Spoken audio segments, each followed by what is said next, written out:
मेरे बच्चे, आज से पहले जब भी तुम्हारा शत्रु मेरे सामने तुम्हारी बुराई करता था, तुम्हें मारने के बारे में सोचता था और यहाँ तक कि मेरे सामने तुम्हारी मौत की भीख मांगता था, तब भी मुझे इतना गुस्सा नहीं आया जितना आज आ रहा है। आज जो होने वाला था इसके बारे में शायद तुम कभी सपने में भी नहीं सोच सकते। आज उस इंसान ने तुमसे बदला लेने के लिए एक ऐसे तंत्र का सहारा लिया था जो अगर किसी आम इंसान पर किया जाए तो उसकी आने वाली 7 पीढ़ियां बर्बाद की जा सकती हैं। कुछ दिनों से ही वह इंसान तुम पर नज़र रख रहा था, तुम्हारी हर चाल पर नज़र थी उसकी। तुम कब जागते हो, कब सोते हो, कब उठते हो और यहाँ तक कि कब किस समय पर क्या करते हो, तुम्हारी पल पल की जानकारी ले रहा था। वो इतने दिनों से वह यह सब इसलिए कर रहा था ताकि वह तुम पर तांत्रिक क्रिया कर सके। और यह कोई छोटी मोटी नहीं बल्कि एक ऐसी काली क्रिया है जिससे बचना नामुमकिन है। इसी बात को कहने के लिए आज मुझे तुम्हारे लिए यह संदेश लेकर आना पड़ा। मेरे बच्चे, मैंने आज से कुछ दिन पहले तुम्हें एक चेतावनी दी थी कि तुम्हारा शत्रु मेरे मंदिर में आकर तुम्हारी मौत की भीख मांग रहा था, रो रहा था, मेरे सामने गिड़गिड़ा रहा था। उस समय तो मुझे लगा कि वह यह सब इसलिए बोल रहा है क्योंकि वह तुमसे जलता है, लेकिन आज तो हद हो गई। कल शाम को ही वह तांत्रिक के पास गया था। इससे पहले भी वह उसी तांत्रिक के पास जाता था, लेकिन कल शाम वह तांत्रिक के पास जाकर तुम्हारे बारे में बोला कि किसी भी कीमत पर तुम्हारे कुल का नाश हो जाए। उसने तांत्रिक से तुम्हारे लिए एक ऐसी काली विद्या करने को बोला जिसको कोई भी काट ना पाए। उसने तांत्रिक से बोला कि तुमने उसे बहुत परेशान किया है, तुमने उसे रुलाया है, इसलिए वो तुम्हारे पूरे खानदान को बर्बाद करना चाहता है। उसने तांत्रिक से कहा कि मेरा शत्रु जिसने मुझे रुलाया है उसके पीछे एक काली आत्मा छोड़ दो, उसमें किसी जिन्न को डाल दो। और इतना सब कुछ कहने के बाद तांत्रिक ने उससे तुम्हारा नाम पूछा और एक काली गुड़िया लेकर उसमें तुम्हारे नाम से तंत्र करने लग गया। मेरे बच्चे, यह काली क्रिया रात 2 बजे तक चल रही थी। फिर उसके बाद तांत्रिक ने तेरे शत्रु को एक काली गुड़िया दी जिसमें तेरे नाम के साथ कई सारी बुरी शक्तियों के नाम लिखे गए थे। तांत्रिक ने तेरे शत्रु से कहा कि आज से अगले सप्ताह तक इस गुड़िया को तुम्हारे दुश्मन के घर के आसपास गाड़ देना और धीरे धीरे तू जो चाहता था वह काम होने लग जाएंगे। लेकिन मैं केवल यही कहने के लिए तेरे पास नहीं आई हूँ, बल्कि मैं तो तुझे एक ऐसी बात बताने के लिए आई हूँ जिसको सुनकर तुझे समझ में आ जाएगा कि इस दुनिया में सब मतलबी है, कोई किसी का नहीं। क्योंकि इस काम में तेरा दुश्मन अकेला नहीं था, उसके साथ तेरा घर वाला भी शामिल था। यह तेरा कोई ख़ास आदमी या औरत है जिसको तूने अपना माना, लेकिन फिर भी इसने तुझे धोखा दिया। मैं देख पा रही हूँ मेरे बच्चे कि तू अब सोच रहा होगा कि आखिर कौन है वह जो मेरे दुश्मन का साथ दे रहा है और मैंने उसका क्या बिगाड़ा है। तुमने उसका बिगाड़ा तो कुछ नहीं है, लेकिन मुझे आभास हो रहा है कि उसने ऐसा इसलिए किया क्योंकि तेरी कोई बात जो तूने हंसी मजाक में उससे कह दी, या फिर तूने या तेरे किसी घर वाले ने किसी दूसरे के सामने उसकी थोड़ी सी बुराई कर दी थी और वह बात उसे बुरी लग गई है। और यही कारण है कि अब उसने तेरे दुश्मन से हाथ मिला लिया है। अब तू समझ जा कि लोग किस हद तक गिर सकते हैं। अब सुन आगे क्या हुआ। जैसे ही तेरे दुश्मन ने तांत्रिक से वह काली गुड़िया ली जिसमें काला जादू किया गया था, तांत्रिक ने उस गुड़िया को देते हुए कहा कि इसे जल्दी से आज के आज उस शत्रु के घर में गाड़ दो। और हाँ, इस बात का भी ध्यान रखना कि उसे या उसके परिवार वालों में से किसी को भी इस बारे में कुछ भी पता नहीं चलना चाहिए, नहीं तो विद्या काम नहीं करेगी। यह कहते हुए उस तांत्रिक ने वह काली गुड़िया तेरे शत्रुओं को दे दी और कल रात ही तेरा शत्रु और तेरे साथ दोस्ती का नाटक करने वाला तेरे घर के पास आकर गड्ढा खोदने लगे और उस काली गुड़िया को गाड़ने लगे। लेकिन वो लोग भूल गए कि जिस घर पर मेरा हाथ हो उसके ऊपर किसी भी तरह की विपत्ति नहीं आ सकती। मेरे भक्त जो मुझे मानते हैं वह जहाँ भी रहते हैं मैं उनके साथ रहती हूँ। अब आगे सुन के क्या हुआ, क्योंकि अब वह होने वाला था जिसको देखकर तेरे शत्रु मुझसे अपनी जान की भीख मांगने लगा। जैसे ही वह लोग उस काली गुड़िया को गाड़ कर अपने घर में जाने लगे तो घर जाते ही मैंने मेरा चमत्कार दिखाना चालू किया। जिस काली गुड़िया को वो लोग तेरे लिए लाए थे वह घर जाते ही उन्हें उन्हीं के घर के बाहर पड़ी नजर आने लगी।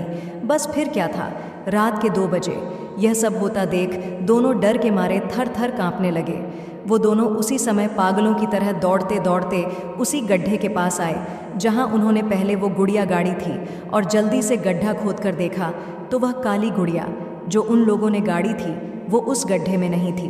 उन दोनों को उसी समय समझ में आ गया कि उन्होंने जो तंत्र तेरे लिए किया था वह तो खुद उन पर ही हो गया। जल्दी जल्दी में वह दोनों उस गड्ढे को भरकर तांत्रिक के पास दौड़े और जाकर उसके पैरों में गिर गए। तांत्रिक भी समझ गया कि ज़रूर कुछ ना कुछ हुआ है। उन दोनों ने सारी बात तांत्रिक को बताई और यहीं से मेरा खेल शुरू हो गया। तुम्हें क्या लगा मेरे बच्चे कि तुम्हारे शत्रु तुम पर तंत्र कराएंगे और मैं उन्हें कुछ नहीं कहूँगी? मुझे तो बहुत पहले से ही पता था कि आने वाले समय में वह लोग कभी ना कभी तो तुम पर तंत्र करवाएंगे ही, इसलिए ही यह सारी लीला मैंने ही रची थी। दरअसल वह तांत्रिक और कोई नहीं बल्कि मेरा भक्त ही था और मेरी ही आज्ञा से उसने वह तंत्र किया था ताकि तुम्हारे शत्रुओं की अक्ल ठिकाने लगाई जा सके। तांत्रिक ने उन दोनों से तुम्हारे बारे में कहा कि तुम लोग जिस पर तंत्र करवाने के लिए मेरे पास आए थे उस पर तो स्वयं माता काली की कृपा है, उसके परिवार के ऊपर माता का हाथ है। मेरे पास क्या, अगर तुम पूरी दुनिया में किसी के भी पास जाओगे तो भी उन्हें कोई कुछ नहीं कर सकता। मेरे बच्चे, यह सब कल रात को हुआ था। मुझे पता है कि तुम पूछोगे कि माता यह सब करने की क्या ही ज़रूरत थी, आप ऐसे ही उन्हें सज़ा दे सकती थी। हाँ मेरे बच्चे, दे तो सकती थी, लेकिन इससे तुम्हारे उस अपने व्यक्ति की सच्चाई तुम्हारे सामने नहीं आती। तुम हमेशा उसे अपना समझते और वो बार बार तुम्हें धोखा देता। यह सब लीला मैंने इसलिए रची ताकि उस मतलबी की पोल खुल जाए।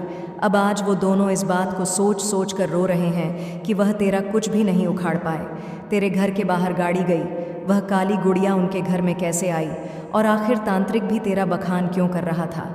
यह बात उनके दिमाग में नहीं बैठ रही है। उन्हें समझ में नहीं आ रहा कि हर बार तुम उनके हमलों से कैसे बच जाते हो।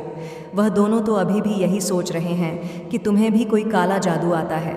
वह लोग तुम्हें उनकी ज़िंदगी में पनौती मानते हैं।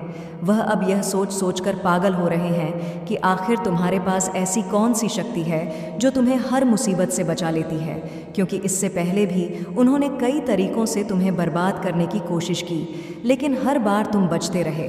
मैं तुम्हें आज यही बात बताने आई हूँ कि जो लोग अच्छे दिखते हैं, जिनको लगता है कि यह तो मुझे कभी धोखा नहीं देगा, वह लोग भी एक दिन अपनी असली औकात पर आ जाते हैं। हर कोई यहाँ धोखेबाज है। जब तुम्हारा समय अच्छा होता है तो हर कोई ऐरा घेरा तुम्हें अपना बना लेता है, तुमसे बात करने की कोशिश करता है ताकि तुम्हारा फ़ायदा उठा पाए। लेकिन जब तुम्हारे पास कुछ भी नहीं होता, जब पूरी दुनिया तुम्हारे खिलाफ हो जाती है, तो तुम्हारे अपने लोग ही तुम्हारा साथ छोड़ देते हैं। हर रोज़ किसी न किसी बात पर बेव लड़ाई करते हैं। अगर तुम्हारे आसपास भी ऐसे लोग हैं जो किसी मतलब से तुमसे अच्छे बनने का दिखावा करते हैं, तो मेरी बात मानो और आज से ही ऐसे लोगों को छोड़ दो।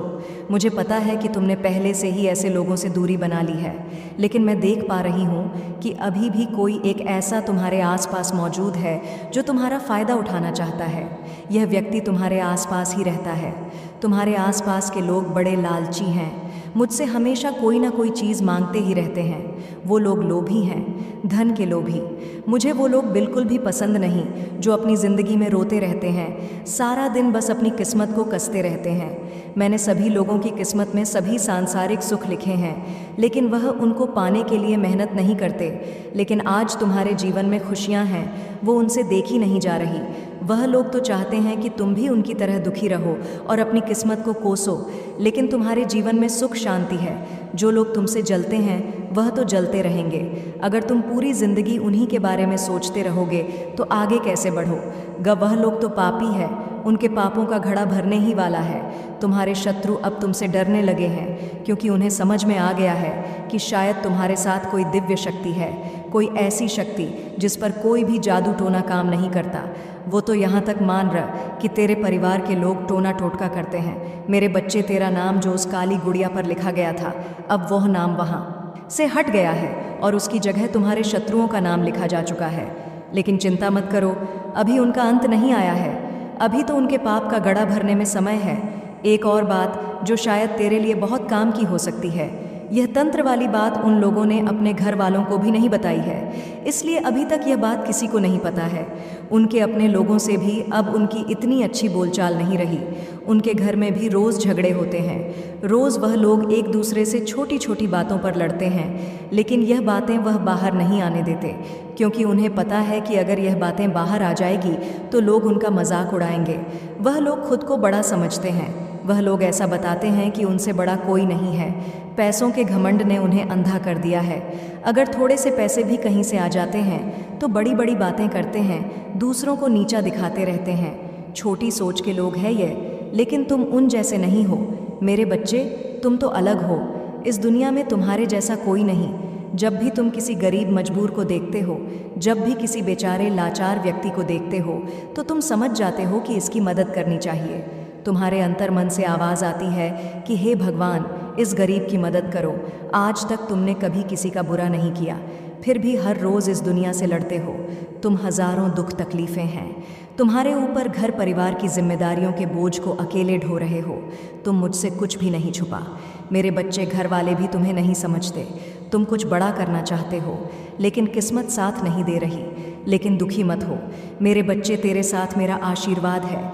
जिन लोगों ने तुझे दुख दिए हैं वो लोग अब अपना माथा पटक रहे हैं। वो लोग अब रो रहे हैं और सोच रहे हैं कि उन्होंने तुझसे दुश्मनी क्यों ली। वो लोग तेरे सामने झुक रहे हैं। अब तंत्र मंत्र सब करके देख लिया है, उन लोगों ने फिर भी कुछ हासिल नहीं कर पाए। वो लोग, तू चिंता मत कर।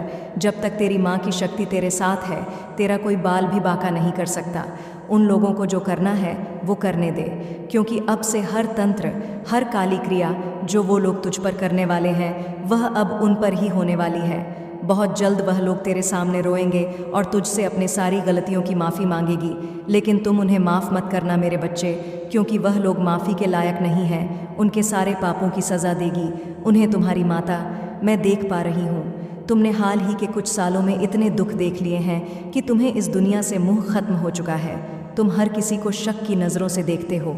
जी, इतने दुख झेले हैं तुमने कि जिन्हें शब्दों में बयां नहीं किए जा सकते हैं। इतनी पीड़ा सहने के बाद भी तुम अपने जीवन से खुश हो। बस यही बात तुम्हारे दुश्मनों से सहन नहीं हो रही है। रोज़ यह लोग तुम्हें देख कर मन में रोते हैं, लेकिन तुम तो खुश रहो। जो लोग रोते हैं उन्हें रोने दो। इनके भाग्य में रोना ही लिखा है, इनकी किस्मत में गुटगुटियाँ। मुझे कभी भूल मत जाना, क्योंकि जब तक मेरे सच्चे भक्त मुझे नहीं भूलते